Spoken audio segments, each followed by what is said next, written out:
The clanking of pans amplified in the small space as he removed the one he wanted from the cabinet, reaching next to grab a bowl as well as the pancake mix. As he blended the ready-made batter with water, I couldn't decide if I was prepared yet for him to start growing up, even though it was inevitable. Trying to protect him was my job, and it was easier to do when he listened to whatever I said.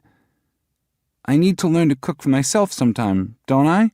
he asked, tilting his head as if he'd asked me a serious question. First off, it's pancakes. You're not making a 4-course meal. And secondly, not this young, you don't. "I can do it. I want to do it." Those big brown eyes of his made it hard for me to stick to my guns.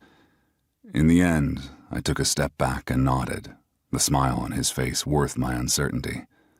"Make me some too." His grin widened. My son could always brighten my darkest day, even when he tested my patience, which he did a bit more of these days. Colton wasn't mouthy per se, but he pushed the boundary, testing me. Hell, I did the same to my parents, but it was different now that I was in charge.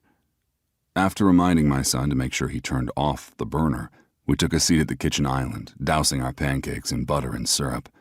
I didn't typically eat so heavy first thing in the morning, but I wanted to enjoy this experience with him. "How are they?"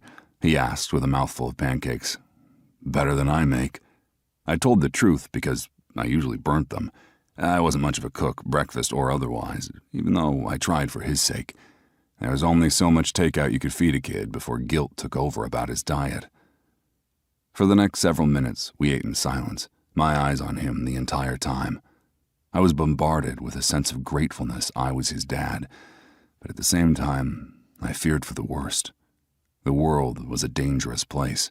I couldn't protect him from everything, even though I'd try, and I was the only one diligent in his upbringing, which made things harder.